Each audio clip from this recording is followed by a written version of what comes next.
나도 모르게 나 끝까지 나와 Tell me I'm your baby. Aujourd'hui on va faire une nouvelle vidéo sur notre origine. Nous sommes donc vietnamiennes françaises, vietnamiennes de notre papa, Française de notre maman. On a mis une photo de notre papa quand il était jeune. On voit absolument pas la tête du papa. Donc notre papa qui est donc vietnamien, qui est tout de même né en France puisqu'ils sont partis pendant la guerre du Vietnam. En gros, quand il est né, donc il est né dans le quartier d'à côté de chez nous, enfin dans notre quartier toujours, puisqu'on habite toujours dans le même endroit, c'est pour ça qu'on veut partir maintenant, on en a marre. Il a parlé vietnamien quand il était très petit, il comprend le vietnamien, mais il ne l'a plus pratiqué plus tard, puisque à l'époque, quand tu venais d'un autre pays, que tu venais en France, tu t'adaptais en fait tout simplement à la culture française et tu te faisais discret. Sachant que les Asiatiques sont des personnes discrètes. Voilà. Et c'est pour ça du coup qu'on ne parle pas vietnamien. C'est vraiment un regret qu'on a. Mais voilà, la vie a fait de sorte qu'on n'apprenne pas le vietnamien, mais qu'on apprenne le coréen. Voilà. Mais on connaît, moi je peux dire 5 mots en vietnamien. Vas-y. Con kak, ang, mok, mok, con cha, tak télé, et dingo. Donc on est vietnamienne française, on n'a jamais eu de problème avec ça, on n'a jamais eu ressenti de racisme parce qu'en fait on voyait pas tout simplement qu'on était asiates, mis à part moi des fois quand j'étais petite, mais enfin, personne n'a jamais capté qu'on était vraiment asiates, surtout Maylin, parce qu'elle a les yeux verts et qu'elle a chopé le visage de notre mère. Mais donc on n'a jamais cultivé le côté asiate, si ce n'est des fois à la maison. Manger avec des baguettes. C'était un fait. Mais si vous voulez, on a grandi vraiment dans la culture française et pas la culture asiatique. Ce qu'on va faire aujourd'hui, c'est juste qu'on va vous raconter des petites anecdotes, puisque nous, quand on est des Françaises pures et dures, il y avait une petite différence de culture quand on allait chez nos grands-parents, forcément, parce qu'on n'était pas imprégné de ça, genre H24. Et du coup, on va vous raconter des petites anecdotes qui se sont produites quand on était un peu plus petites. Voilà. Donc, pour vous contextualiser la chose, nos grands-parents habitent donc habitaient maintenant dans un HLM. Et en fait, quand tu rentrais dans le couloir, quand tu montais les escaliers pour aller à la porte de ta grand-mère ou de ton grand-père, il y avait une odeur particulière de bouffe permanente. Déjà parce que les HLM, il y a plein de mélanges culturels, donc forcément t'as les bouffes de tout le monde, de tous les pays, donc c'est cool. Mais quand on arrivait devant la porte, on sentait déjà l'odeur de viet. Tu vois, genre l'odeur de soja ou de, je sais pas, de riz, de nukmam, de riz et tout. De nem. Voilà, tout ça. T'entrais forcément, t'avais donc toujours à bouffer. Généralement, on venait les voir le dimanche soir, donc juste avant de manger. Et quand eux mangeaient en fait, donc on est arrivé, ils sont en train de manger, et comme toute grand-mère ou grand-père qui se doit, voulait absolument nous nourrir. Voilà, donc à chaque fois ils voulaient nous nourrir de tout, sauf qu'on n'avait pas forcément faim. Il y avait ça qui nous marquait beaucoup, il y a aussi les meubles en fait, parce que même s'ils étaient en France, les meubles, je sais pas d'où ils venaient, mais ils étaient asiates. Des gros meubles en bois marbré, avec des... Tout le monde, je pense que tous les asiates ont des trucs comme ça, les panneaux en fait en noir avec des histoires d'asiates, tu vois, genre qui vont pêcher ou qui, je sais pas, qui font du palais, tu vois. Je sais pas s'il faudrait qu'on mette une image parce que je pense que tout le monde a ça quand t'es asiate, c'est obligé. Si t'as pas ça, c'est que t'es pas un vrai asiate. Et puis dans le salon, ce qu'on aimait bien, c'était l'énorme tortue morte qui était accrochée au plafond. C'était génial. Quand t'es petite, tu crois que c'est une fausse tortue qui est morte. Tu crois qu'elle est en plastique. Mais non, c'est une vraie tortue morte. En plus, elle était hyper grosse, elle était belle, elle était au-dessus du truc. Au fond de moi, j'ai toujours dit que c'était une vraie tortue, tu vois, mais je voulais pas me l'avouer. Et aussi, il conservait beaucoup de choses emballées. Ma grand-mère, elle voulait pas, et mon grand-père voulait pas déballer des choses. Donc on leur achetait des bougies et des trucs emballés, genre tout proprement, machin. Et ils les laissaient dans leurs trucs emballés. Dans le papier sulfu, là, genre. Non. Aussi, quand on était petite, du coup, des fois, on allait manger notre goûter chez nos grands-parents puisqu'ils nous cherchaient de l'école. Et du coup, notre grand-mère, elle nous préparait toujours des goûters. Mais c'est pas les goûters de chez toi, quand tu prends une petite tartine de beurre ou de Nutella, tu vois, et que tu la bouffes. Non. Non, c'est pas la même chose. Notre mamie Oa, c'est vrai, elle sortait la baguette entière. Elle l'a coupée en deux. Elle était du beurre et de la confiture. Et après, elle te la donnait. Du coup, t'étais là, toi t'es toute petite. En vrai, je suis ta baguette de 30 cm comme ça et tu te dis putain, je vais devoir la bouffer. Petite anecdote aussi, quand on allait dormir chez notre grand-mère, du coup, Lou elle était un peu paniquée. J'avais 4 ans. Parce que le matin on buvait du lait.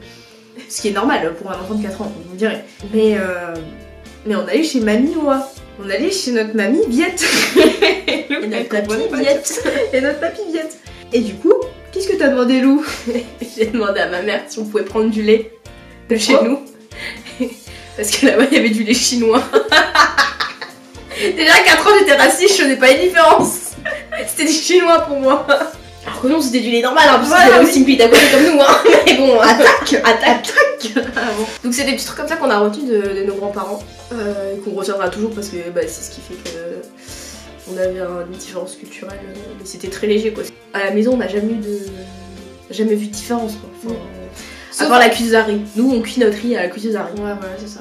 Et puis, à nos anniversaires, quand notre grand-mère était un peu plus jeune, tu vois, il y avait des gens qui ramenaient des gâteaux, des trucs comme ça. Notre mamie à nous, elle ramenait des chips à la crevette et des nems. Même s'il était 4 heures. Mais tu sais quoi, ça me manque. Ces nems, c'était les meilleurs. Ouais. Et moi, j'étais grave contente de pouvoir putain de manger des nems à 4 heures de l'après-midi le jour de mon anniversaire. J'étais ravie. Et puis ensuite, un jour, on est allé au Vietnam. Je sais pas si ça se voit. C'est la baie d'Hanoï. La baie d'Hanoï. D'Along. La baie d'Hanoï. Non. La première fois qu'on allait au Vietnam et la première fois que notre père allait au Vietnam.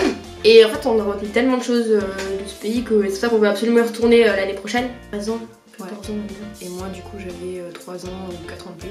Mais bon, ça dépend des périodes. Et ouais, du coup on n'a pas retenu tout ce qu'on aurait dû retenir. Parce qu'à l'époque on était trop jeunes.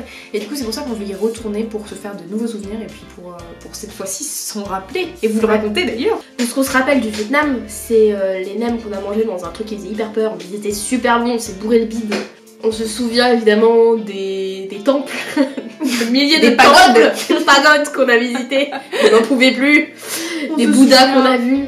On se souvient aussi de notre bus qui n'arrêtait pas de tomber en panne. Voilà. Et de la fois où on a fini dans un karaoké très bizarre, en plein milieu de nulle part, au Vietnam. Tu trouves toujours un karaoké de toute façon, c'est ouf. C'est abusé, du coup il y avait des gens qui chantaient en vietnamien, on était là en mode what the fuck, qu'est-ce qui se passe? Grave. Du guide qui était fou amoureux de moi, je ne savais pas pourquoi.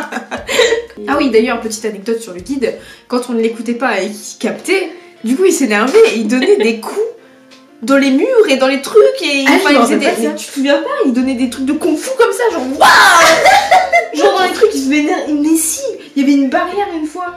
Et genre il était vénère, il fait ouais vous m'écoutez pas, nanana, tu vois. Et du coup il a donné un coup, genre apparemment, genre en mode...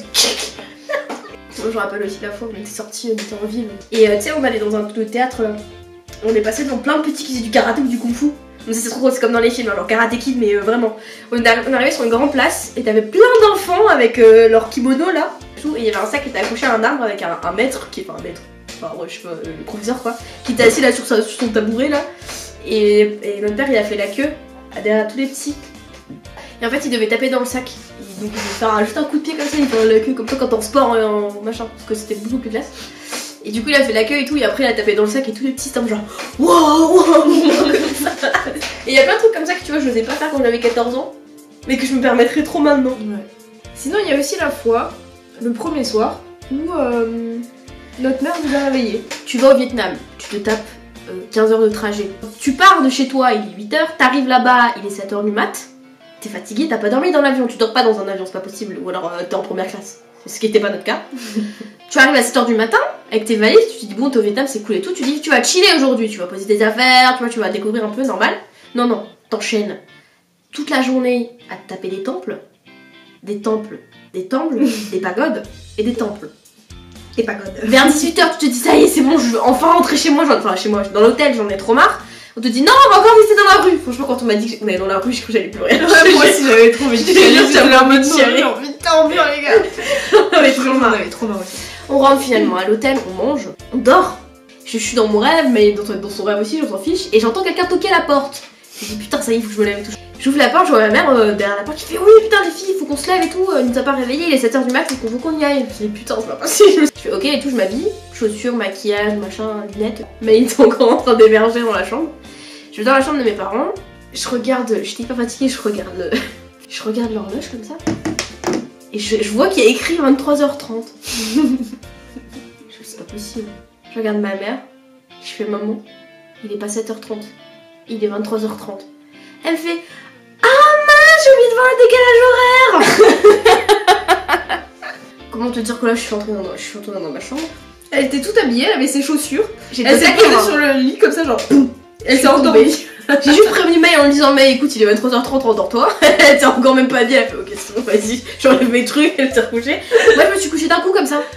Et je me suis réveillée, non moi j'étais habillée chaussures ok et tout, j'avais juste à partir. Truc de temple. Ouais ça forme ma jeunesse hein.